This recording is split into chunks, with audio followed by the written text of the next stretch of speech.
מתחיל להקליט, עכשיו אני הולך לחתוך את זה. Okay, so we got Mורן here, a good friend of mine, who is one of Dan's mentees, sort of like me, but instead of dropping out or disappearing like I did, he's actually pursuing deals at this moment and going after a $30 million deal, which is pretty fucking impressive. I thought I'd let you guys talk to him a bit, more like I talk to him, but you guys kind of hear us out live. And I say talk to him because I'm getting so many questions from people who want to go to Dan's seminar, who thought about going, who ask me how is it like, you know, what happens after it. And I'm like the worst authority on this. I just happen to be the only person on the internet who has a review. So here's a guy who actually went, and not just went, you know, got the information, did it a bit and stopped, but actually pursuing deals as we speak. So, Mורן. Hey, Robbie. Great to be here. Cool. How's it going? So how was your castle experience? It was really good. Yeah, it's hard to summarize it, but basically, I'd say the biggest realization is that everyone can get there eventually. I mean, Dan is awesome. Dan is charismatic. But then when he's teaching you step-by-step process, you realize, hey, every normal person can do it. And then it's just a matter of execution, of literally following the steps and doing them. Because as you said, most of the people who even go to his castle, many of them, they're doing nothing with it afterwards. They just go back and do whatever they did before, just because it's hard, man. It's this world of doing deals, of buying companies. It's not easy. I mean, you're basically going and you're playing with the big guys, and it's a decision you need to make. Hey, am I willing to sacrifice and actually do that or not? So, yeah, awesome experience. Bachelors, I mean, amazing food. Then, I mean, yeah, definitely highly suggested to everyone to go there. Yeah, so my agenda for this call is to get people to stop bugging me and go to ask you, because again, I was just there, and you're actually doing it. It's like there's this funny analogy I heard. It's like I got punched by Mike Tyson. So people ask me for boxing advice, but you're actually in the ring and, and actually doing it. So let's just ask like straight up, who is this for? Because I noticed the same thing. Like almost nobody actually does anything with it after the seminar. Yeah, fair question. I'd say, so I'll tell you my story, and based on that, I guess some of the people who watch it could relate, some not. At least for me, that the main reason to go and start to try to get into this world of buying businesses is because I didn't want to run a business anymore. And there's a big difference between running a business and owning a business. That was a big one for me. I don't want to do the daily menial tasks. I don't want to watch marketing campaigns. I don't want to deal with employees, or although I guess I do a little bit, but I want to call the shots, that kind of like I want to make the important decisions. I want to be a shareholder in a business. I don't want to be a manager of the business. That's kind of like how I got into this in the first place. And then you're asking, who is this for? For me, I love everything that got anything to do with the art of the deal. So talking to people, meeting interesting people. I mean, right now my day is mostly with meeting and talking with really, really interesting people. I mean, as you said, I'm negotiating a deal with a business doing almost 30 million a year right now in sales. And I'm in constant touch with the business owner. He's revealing everything about the business to me. And I'd say if you want to learn about business, you will learn more about business in 2 months of talking to business owner who want to sell the business to you than anything else out there in the world, because you're a potential buyer of the business. So there's no one out there in the world that a potential seller will tell so much about his business to. I mean, not even his wife, or no one. Maybe you and his accountant, no one. Let's just make a small point clear. You're not like this super rich guy who owns multiple businesses already. You basically, I'll say as bluntly as possible, you don't have $30 million right now to buy the business, right? No, not at all. Although I did start a few successful companies, some of them became really, really successful. But as you said, I don't have 30 million in the bank to buy businesses. And if you're gonna, I mean, I'm sure you know, and if people who watch it, they're gonna search about the richest people in the world, they'll realize that they're building their wealth mostly without using their personal capital. And it's just a matter of cost of capital. Even if you have millions in the bank, why would you want to go and use them to buy a business where you could put, let's say you have amount of money, you can put that money right now, invest it in pretty passive income streams and get like 8% for it, right? At the same time, you can go and buy a business and get all the money in the world that you want, either for free if you give equity in return, or for 5% interest. So why would I want to use my own capital if I can get more for it somewhere else, and I can play with so much more money of other people? It's just a matter of cost of capital and leverage and just growing faster. Okay, so correct me if I'm wrong, but what you basically did was you reached out to really successful people. You used them to create like the, multimillionaires and highly successful people, and you basically used that to create the perception of like a really high class company that, like who would be affiliated with Bill Gates, Mm-hmm. And then you basically, and that just to get you through the door to like create the perception of a really successful company. And now you're through the door, you talk to people about buying their businesses.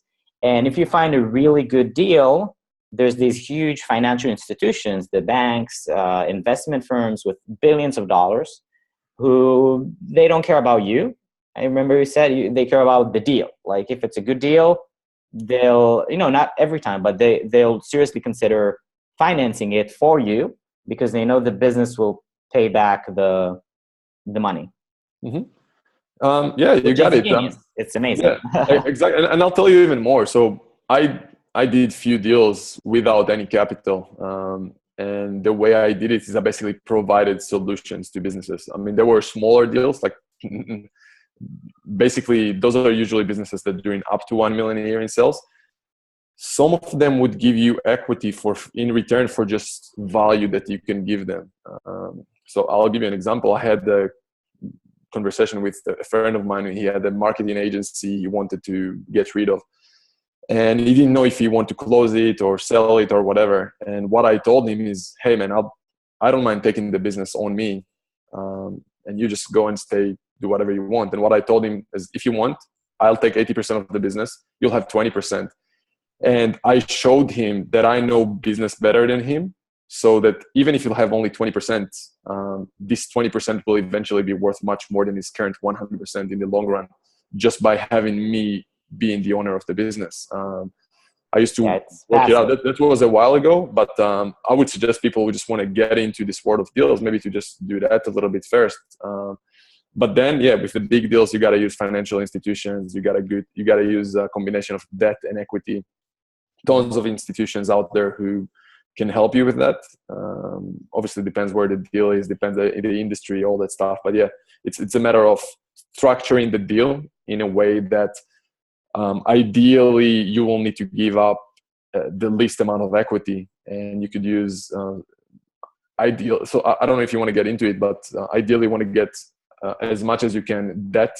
You want to leverage the assets in the business and basically do debt financing, and if that's not enough, then you can use equity investors. So that's how you basically do those deals.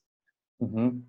So how can like somebody who, because people, for some people, when they think about Dan, they look at it like, he's the Messiah or something. These people really piss me off. Like I get people that, contact me, I'm not even kidding, like 3 times a week, probably, in comments or messages, tell me like, Dan will kick your ass, Dan is like this, and everybody glorifies him, all the guys who don't actually go there. So let's say you don't go there, okay?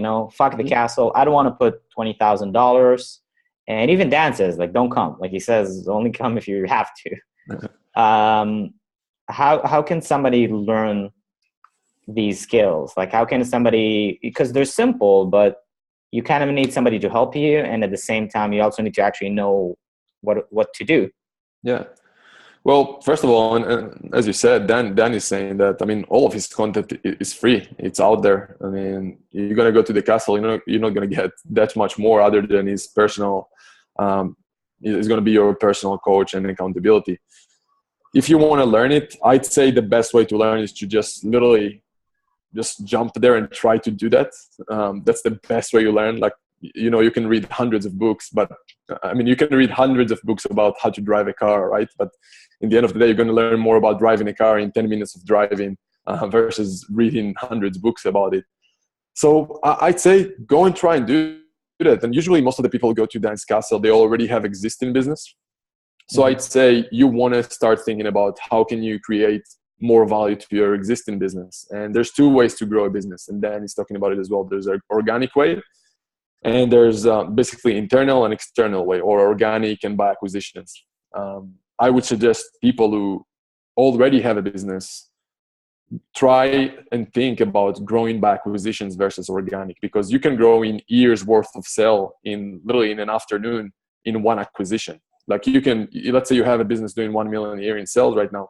You can literally go out there, buy your competitors doing 1 million a year in sales, and the moment you buy him, you already business making 2 million a year in sales.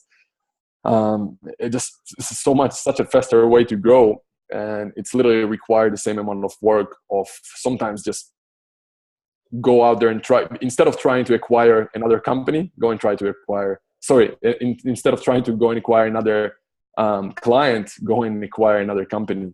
Yeah. Go and do that. For me, I can tell you personally, there's few people I help who literally messaged me after watching my testimonial with Dan.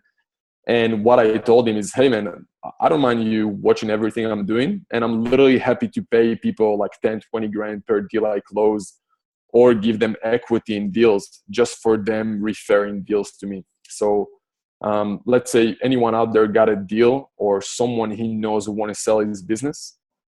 Like, I'm happy. I mean, he's going to learn from me all throughout the process just because I want to do the deals. Like, right, I'm just trying to be as transparent as I can. I'm selfish. I want to do more deals. That's my agenda in the end of the day. So if someone got access to deals that I don't have, just because they're in a different geographic location, they have access to networks that I don't have, I don't mind literally them watching my back, seeing everything I'm doing, and learning from me while I do the deal, and they get either referral fee or equity.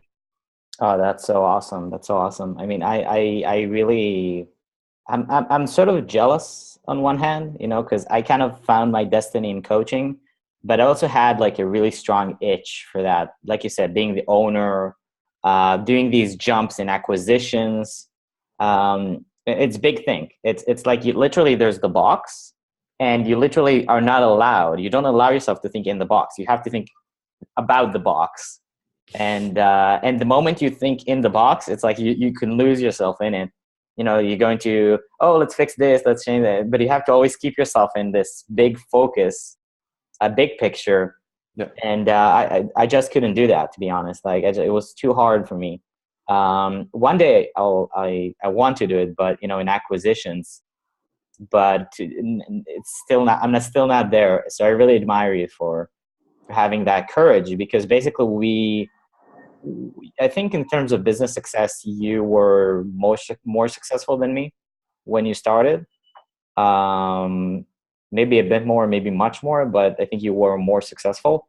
And so you had even more incentives to rest on my laurels. Yeah, to just stay with the business. Yeah, and I'll tell you something about that. So it came to me, and it's literally coming back to that realization that I don't want to be in the business anymore. I remember I used to have that business.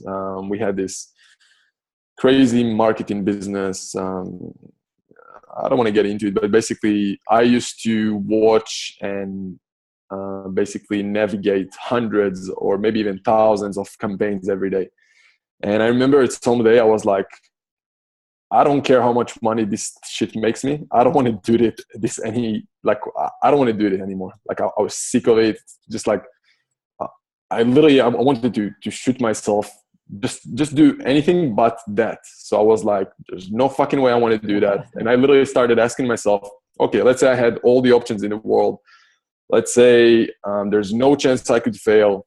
Let's say fear is not an option. Like there's no fear out there. What would I want to do with my day? Like what I want to do every day, no matter what, if it involves money or not. And at the same time, I started watching TV shows like Shark Tank, Dragon's Den, The Profit, which I don't know if you heard, probably heard about them. But I was basically watching investors who sitting out there and having people come in and pitching their ideas and businesses to them. And it just blew my mind.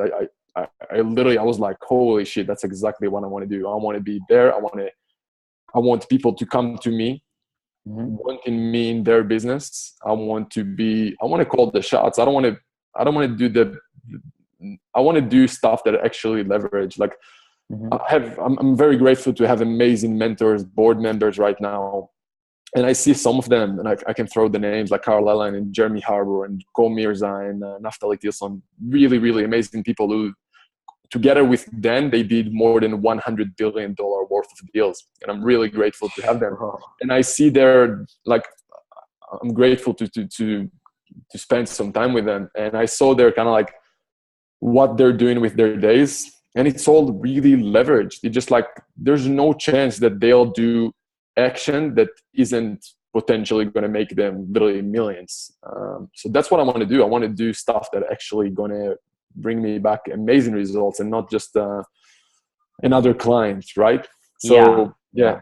The difference between you and me is that I'm like, I want to get there, but I'm like, okay, I'll build myself up slowly as a brand. I'll get bigger and bigger and bigger. And you're like, okay, let's just buy that shit up and go there.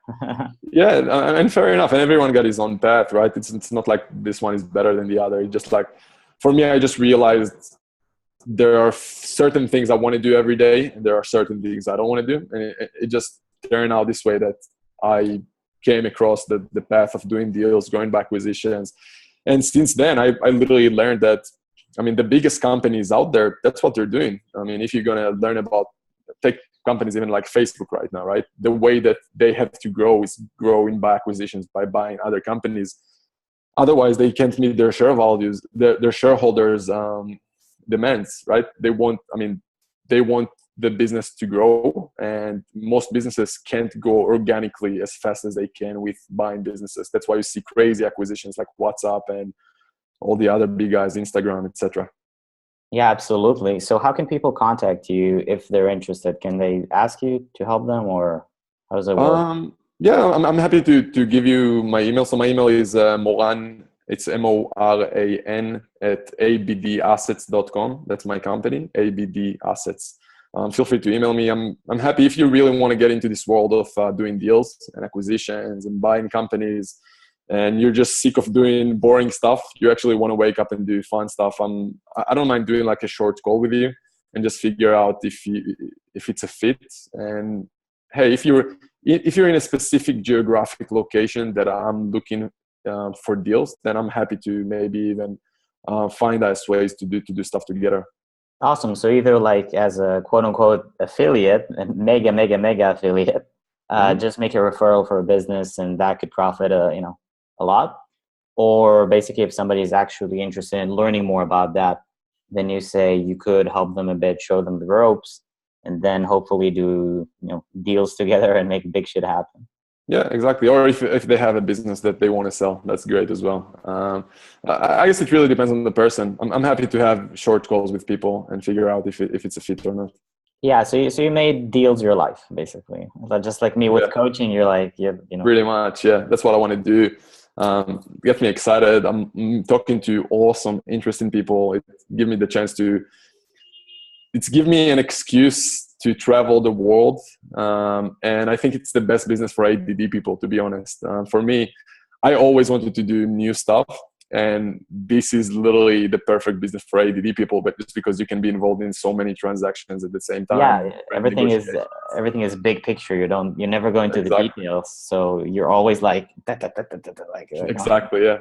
And it's all social. Like it's all about talking to the right people, and Exactly. I also noticed in my experience after the castle how it's like a shortcut to meeting successful people, where you're like, you have this representation of yourself, like, hey, I'm looking to buy a business, for example, in this sort of field, to a fragmented industry, all that big words. And immediately, like, the guy who's like a multi-millionaire is like, yeah, sure, let's meet, when can you do it? It's crazy. It's crazy how fast they respond to this language. And same goes to accountants and lawyers. Like, as soon as you tell them that you want to buy companies, they're like, I mean, I've met the big four companies. I mean, Danny's talking about it. Get yourself big four accounting firms and stuff like that. I don't know about other people's experiences, but for me, as soon as I told them, hey, I'm looking to buy companies, I have here are the people on my board. I mean, I went to those meetings and literally all the high senior partners, I came to the meetings and there are like 8 partners sitting with me and in the room just waiting for me to, I mean, that's how they're making money. Everyone, accountants, lawyers, investment bankers, that's how they make their big money. And as soon as they hear about someone even thinking about doing acquisitions, they're like, holy shit, I want to talk to this guy. Yeah, you could be a 14-year-old kid. You're like, yeah, I want to do acquisitions. Exactly. Like, yeah, sure. And they respect you. They actually treat you. Yeah. It was crazy for me. Like, when I was doing that with the accounting, I just stopped after I got the board, like after I got the millionaires and everything. I was like, no, this is not for me. No, I just went off to Thailand for a month and decided to do coaching, to go back to coaching. But because I didn't do it because I wanted to do it deeply. I did it because I wasn't growing fast enough in coaching. So I thought, so if I make hundreds of millions, that will make me feel happy again. So yeah, it's like, the secret society thing, the 1% and all that stupid shit that people talk about. It's not, of course, it's not true. Everybody can become successful and stuff, but when you do that, you sort of realize that there is kind of a secret society. Like, you talk about, when you stop talking about growing and you start talking about like the jumps, the equity and the acquisitions, like, people treat you differently suddenly. They're like, oh, this isn't like a guy who's trying to make it. This is a player. Yeah. It all comes down to, and Dan's talking about it as well. It all comes down to just a different thinking, right? I mean, it's all about just thinking bigger. Because as soon as you, and I know you're a big fan of Grant Cardone, but he's talking about it as well. He's just like, hey, just have big goals. And as soon as you have those goals, your mind will start to look at ways to get to those goals. Like, if you're going to get the goal to make 100 million, your actions are going to be very different than if you have a goal to make few grand. But this is like a side tangent. This is like the most important point, I think, for anybody listening.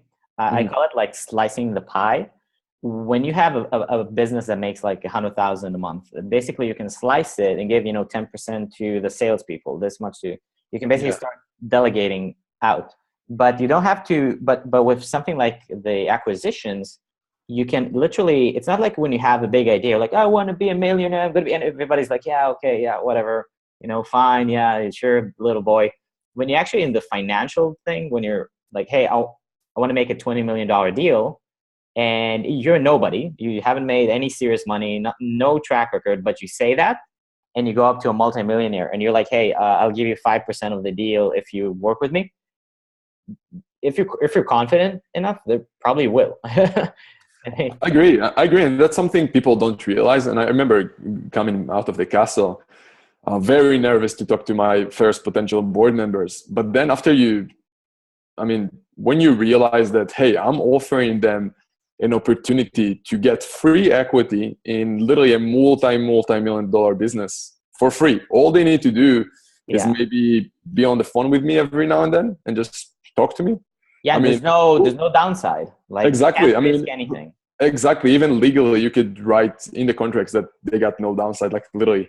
And people out there are nervous to talk to people about being on their board. And I'm like, why? I mean, who would say no to get free equity in something that, even if it won't make, potentially it could make them millions. So like with when I was approaching, also approaching millionaires, it was always two problems. The first one was nobody took me seriously, but not because I'm a kid, but because I was stuttering. I was like, I couldn't answer any question, but I just did so many of these, like, condensed in a month, that by the end of the month, I was like, da, da, da, da, da, and I knew all the questions. And they're like, yes, but what about the what about the financing? Oh yeah, when we have the deal, then the thing will pay for itself, and blah blah blah. Yeah, it's like, and they're like, okay. And then the next question, problem was always, do I have legal liability in this? and I was like, no. And they're like, can you prove it? Yes. Sign me up.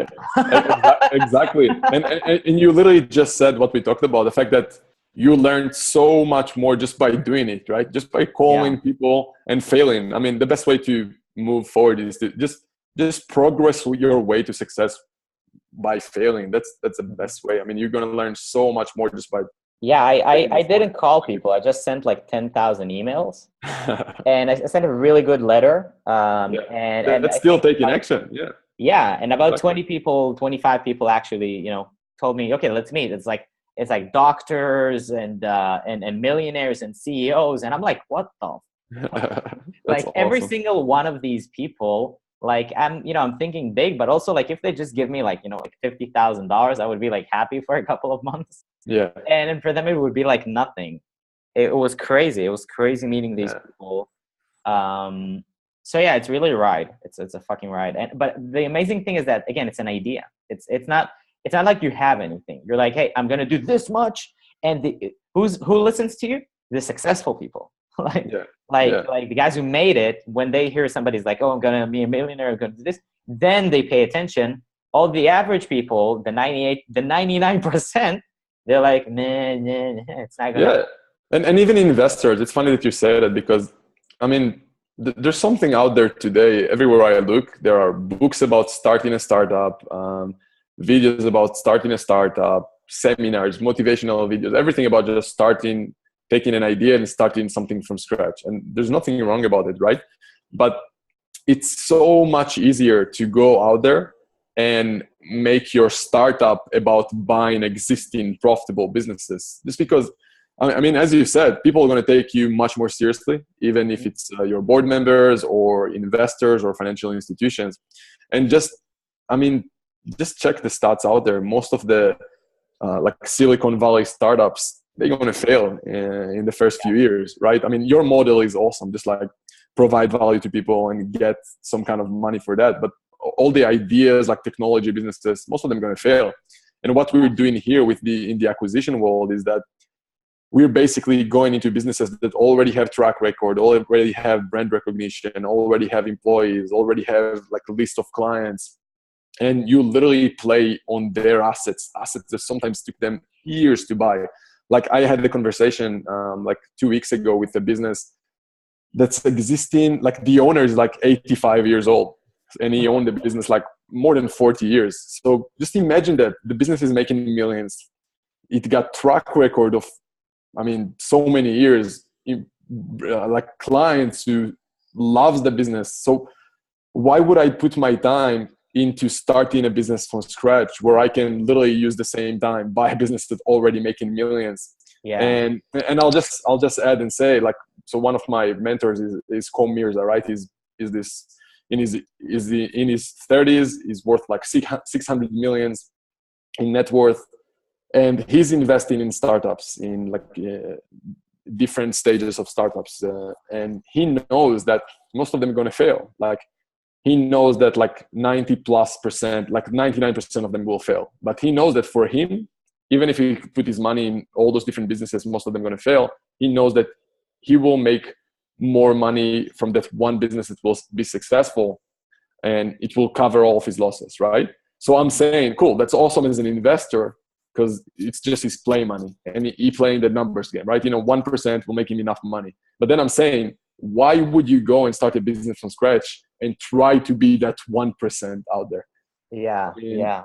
Or also Grant says, if you're gonna raise money, don't ask for like $1 million or 5 million or 10 million. That's why nobody listens to you. Ask for like 300 million, and then at least they listen now, because at least so why would they wait? Why would they risk a few $1 million on something that will probably fail? And even if it does succeed, just gonna generate a couple millions.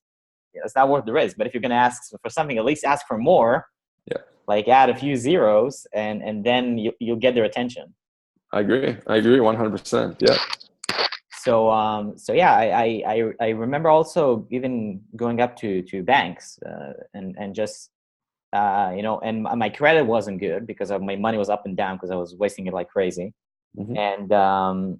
And because I thought at that point, I believed that what you need to have a lot of credit is to make a lot of money. But to have a lot of credit, you need to have solvency. You need to have a good track record of doing well with the money you have. So I came up to the banks, and in the past I would be like, hey, let's say I want to make a $20,000 loan. It would say, okay, no problem. Then another 5,000, they would say no, because we need to take care of this one first. And maybe a 10,000. So it was like a back and forth. Yes, no, yes, no. But then when I came up after the seminar, I was like, hey, I want to get. I think I asked for like $100,000, and they're like, "What for?" I'm like, "Living expenses." And they're like, "What do you mean?" But then they took me to the bank manager because I asked so much. So they're not like, "Oh, you're an idiot." They're like, they were like, "Please make sense of that loan. Please make sense of it, because we want to give it to you." Yeah, exactly.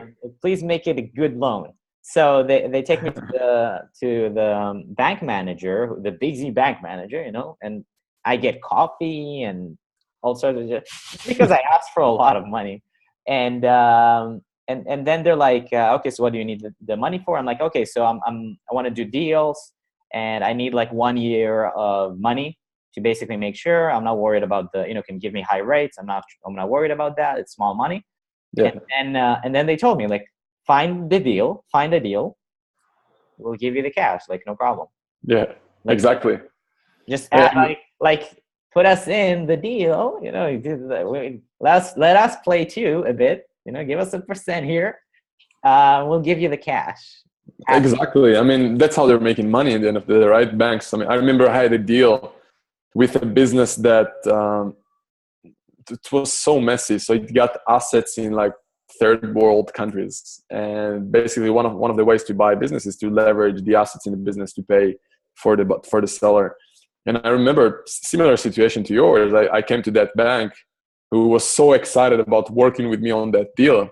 But then when we both realized that some of those assets are hidden in like third world country, that I mean, I remember that they were so sad. They were like, holy shit, man, like we're thinking we're going to do this deal together with you. Because I mean, that's how they're making their bonuses. That's how the bank's making money.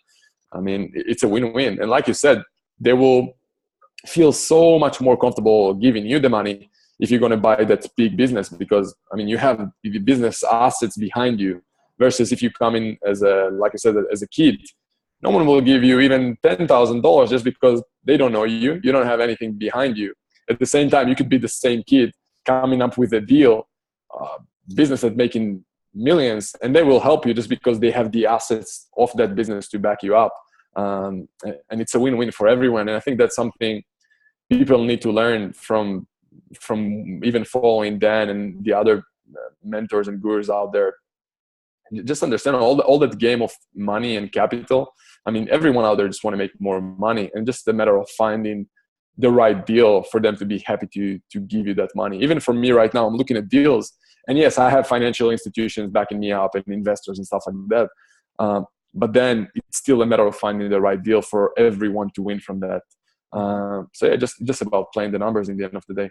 Yeah, I always tell people this, for anybody who's still watching, because most people stop after the 30-minute mark. So anybody who's watching right now is probably, really dedicated to applying this. You're not important. Like who you are, nobody cares. Like the bank doesn't. They care if that's the only thing to rely on. Like if you go even to, even forget deals, like you go to a company and you say, okay, I want to help you increase your sales or something. They have to look at you because you're going to ask for money. So they don't have anything to fall back on. And you don't have a track record, just like you don't, because you haven't bought a $50 million business yet. But what they can look at is the deal. So if you come up to a company and you're like, hey, I'm going to train your salespeople, which is something one of my students did. I'm going to train your salespeople to increase their sales by 30%. And if I do any less than that in this month, then you don't pay me anything. But if I do, then you pay me like a big amount because I take all the risk on me. So it could be a small client. It could be a company. It could be a big deal. Nobody cares about you. If the deal is good, if there's as little risk and as much upside as possible, people are going to listen. So even in the case of like like me and you, like, you're not that much older than me. So you could say we're like stupid kids. I'm like a stupid kid. You're like a stupid young adult. And we come up to, to somebody and we're like, hey, $1 million idea, blah, blah, blah. Help me a bit. I'll give you this much percent. It's so whack. Their time is so expensive, but the upside is so big. The downside is so little. It's zero. So it's almost a must. Like they almost can't not take it. It's like if somebody came up to you like, hey, talk to me a bit on the phone, give me a bit of advice, and there's like a 1 in 100 chance that you'll get a couple million of dollars, just for that. That might grow to become even more. That you can also leverage to get even more money. So I agree. It's a win-win for everyone, and even all this model of buying companies and playing the differences. So if people don't know what we're trying to do here is we're trying to buy businesses at let's say 3 to 5 times multiples their profit. So there's a way to value a business. There's few ways to value a business. The easiest one is multiples of profit. So the model is basically go buy businesses at 3 to 5 or 6 times multiples profit or EBITDA or however you want to look at it. So meaning how much the business makes per year times 3 to 5. You can get into details. Usually we look at averages of 3 years. But yeah, let's keep it simple. Let's say we want to pay multiples of last year profits or pre-tax profit. The plan is basically let's buy those businesses right now at 3 to 6 times multiples. Let's buy few of them together in the same industry, group them together. And the moment that we have a milestone of revenue, so basically a business is valued based on its revenue and profit. Our plan is basically let's buy 3 to 5, group them together, reach a milestone of more revenue, and sell them at 10 times multiples profit, or go public and then you could trade at 15 or even 20 or whatever the share price is. So this model of buying businesses, grouping them together, creating a roll-up, it's been out there for many, many years. The problem is that people out there who are not in the corporate finance world, they just don't know it exists. So correct me if I'm wrong, because I have this analogy in my head for probably since Dan's Castle. So the way I view it is like there's a building and you buy an apartment there. And leverage, of course. You don't have the money, but you buy an apartment there because you can convince the bank that somebody's going to rent it and it's going to pay the mortgage. So it's going to pay the mortgage and there's going to be more money left. It's not just going to be tight. And then again, the only difference is that in this case, like you need to get a renter, but it's like if it's a business, like there's always been a renter, always been cash flow. Mm-hmm. So you buy that apartment and then you buy another apartment there and then another one and then another one. And now you have a building. Yeah. So now that you have the building, a building is worth more than the sum of its parts. Mm-hmm.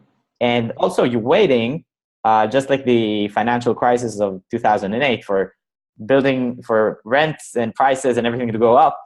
It's called market mania. Could be because of the business, could be because of the market, for like an upcycle, a bull market. Yeah. And then at the peak, like as high up as you can possibly get, you unload everything and you get multiples because of both because of the combination.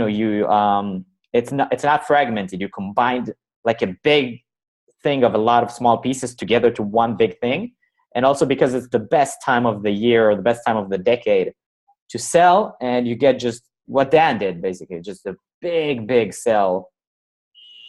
Yeah, pretty much.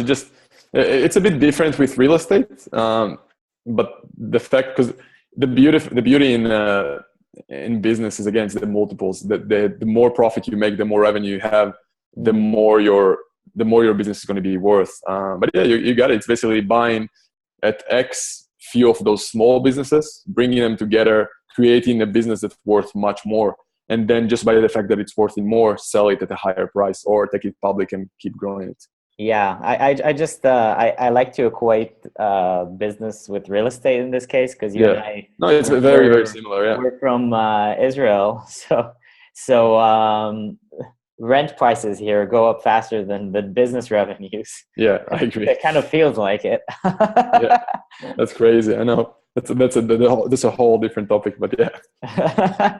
Awesome. So Moran, any final word for anybody who's considering to start? Because again, everybody in my audience is like a massive action freak, but some of them are like also kind of the big thing. Like they don't want to take the path that I suggest, of building a business and to have, living freely, traveling. They want to just get to it. How should they start? So because we both know that if they knew what you and I know, they could literally just start doing, calls, email, just make it happen. Yeah. So they're missing the information, they're missing the execution, the exact plan. I agree 100%. So I guess it depends. If they have existing business, the next step is to just look for other businesses they can buy. Specifically somebody who doesn't have experience. So if you no experience at all, no track record, nothing, then you want to find a partner or a dream team. That's the way Dan called them: partner, dream team, joint venture partners, people who already have track record, who you could give equity in your deal for doing literally all the work, and you will basically ride their track record. If you want to get into this world of deals, I'm happy to help you a little bit, and maybe you could use my team as your board members, as your dream team, because I got an amazing dream team. And yeah, you just want to start. So obviously you want to pick an industry, you want to get focused, you want to have track record behind you, and then just start looking for deals. I mean, I know Dan is all about build your dream team, get accountants, get lawyers, get financial institutions. But to be honest, and that's something people don't understand, after you go to the castle, that's when the work starts, right? That's where like the actual work is finding a deal. I mean, I can tell you that, Robbie, if you have the right deal, you could get all the accountants and all the lawyers in the world to work for you and the millionaires. Everyone you want. But it's just a matter of finding the deal. So I'd say, go find yourself someone to ride their track record, some kind of a dream team, and just start looking for deals. And if you need help from there, just talk to me, because I have already relationships with institutions and accountants and lawyers and all that stuff. Yeah, and I think the thing that people would most appreciate about your help, which I never got from Dan, is, how do you actually, contact people? How do you actually, in terms of the deals, and something that I think you do very well, reach out to people regarding buying the businesses. For me, I never knew how to do that. Yeah, and it's funny with Dan, that's something that I learned after that. Literally so many things that that sentence, that the things I forgot you didn't learn yet, that's literally his case. Like, he knows, I mean, he's been through so much, and literally he's talking about things from such a higher level on deals that sometimes, someone who's just starting out is missing a lot of those steps. So I can definitely relate to what you're saying, but then it's just the fact that Dan got so much experience, and he literally forgot some of those things that some of us didn't learn yet. Yeah, so it's useful if he's coaching you, but it's not useful if you're trying to kind of disseminate information from what he's saying. Yeah, I mean, people who already have experience in business and corporate finance could understand and figure out those. Well, those people don't watch Dan anyway. So yeah, exactly. But yeah, I agree. I mean, there are points that you could say missing out, but it's just a matter of figuring out yourself and just taking. I mean, you will figure out some of those things just by taking action. Yeah. I mean, if I had like a bit more of a clear roadmap, I might have stuck to it for a longer period. Because it is so simple. It's sick how simple it is. Yeah. And nowadays I have also, a lot more kind of outside pressures, because my life, you know, the older you get, the more responsibilities you have, the more things you need to take care of. So, I mean, I really, really, really regret not learning more about this when I was like 18 or 19 or 20, when I was like full of ambition and literally could, you know, just sleep in my parents' home. Not, you know, nobody knew me, no business obligations, no ups, no downs. And I was just free, you know, with a couple of $1,000 to buy food, to buy, you know, everything you need, the basics. I could have done it for years and nobody would have told me anything. Yeah. So yeah, anybody who has a lot of free time and tons of ambition and no experience, believe it or not, you're actually in the best possible position to make this happen. Yeah, I agree. Yeah, awesome. But it doesn't mean you shouldn't if you're not. It just means it will be harder. You know, just like if you're older. Exactly. There's a bit of a learning curve to get into this world. That's all, and it's just a matter of just staying patient to get there. Yeah, and you can really stop whenever you want. I mean, you can have the board and like say fuck it, just open your own company. You can have the board and get a deal, and that's it. You can have a board and start combining companies. You can have a board and try to sell a company. It's not like this is something I didn't know when I started, is that just getting the board doesn't mean you're committed, because I thought that because they said, okay, we'll do it for you, we'll do it with you, we'll be in the board. Mm-hmm. I thought that means that like they're committed, you know, that they're like how do I explain it? That they're like, oh, Robbie, you said you're going to do this. You know, you said you'll do it. What the fuck? No, I know what you're saying. I know what you're saying. The moment you got your board, it's the moment you need to start showing that you're serious. That's when the actual work starts. After you get the board, after you get the accountants, after you get the financial institutions, that's where the real work starts. I agree 100%. Yeah, and then they don't give a fuck. I mean, they for them, it's like, yeah, do it, don't do it. I don't care. It's like a few minutes of my time. Like, exactly. Like you could die. It doesn't matter. Just you have a deal. Tell me. I can help you and guide you. But if you don't have a deal, then exactly, it's up to you. And it's funny because I know people ask Dan a lot of time, like, what you're gonna do when you're gonna find a deal? Like, those guys are not gonna steal your deal or something like that. And you need to understand, as you said, those people are usually already busy with doing something with their lives. They don't want to steal your deal. Unless you have like a really cool deal. Yeah. Like another load. Yeah.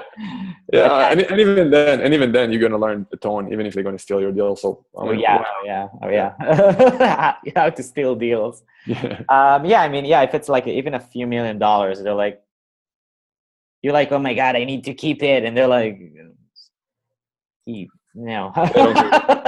Exactly. They don't care about it. They're just, I mean, some of those people, I mean, it really depends who they are and what they're doing already, but some of those people just want to help because they've been in your shoes. So you're just like, and it's so rare. It's so rare to find somebody who's, you know, actually thinking this big. Because you know, successful people think they want to keep you down, but you know, most of them, they want to help you. And like, when they see you thinking this big, they're like, wow, because it's like you get this successful. You can't make somebody jump to this level. You know, they have to go through the steps, you know, read Tony Robbins, do this, do that, you know, go open a business and slowly fail, become successful. And you're like the guy who's like, I'm willing to play at this level because I realize that it's in the game, you know, it's in the head. So I don't have to go through the steps. And they're like, they like, you know, awesome. I mean, most of them, some of them are skeptical and they're like, okay, I don't know what. I mean, fair enough. It's like everything. It's numbers games. I mean, but nobody, not a single guy told me like, you're not going to be able to do that. It's not going to be. Exactly. Okay, so I guess you have to go now. Yeah, I'm gonna hang out with those people. Yeah, I got another call with this business owner now. Okay, so I'm not going to keep you. Anyway, thanks so much for your time. And, my pleasure. And hopefully we'll give some more content to the audience. Let me know if there's, I'm talking to the audience, let me know if there's more questions or anything you need to know. I'll try to get Moran to do another quick one with me.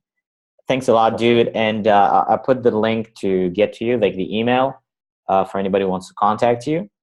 And if you want to do deals, I mean, that's your guy. Please don't talk to me anymore about Dan. Contact him. Cool. Good stuff, man. Thank you for having me here. Yeah, sure. Thanks, man. Bye-bye. Have a good one. Bye-bye.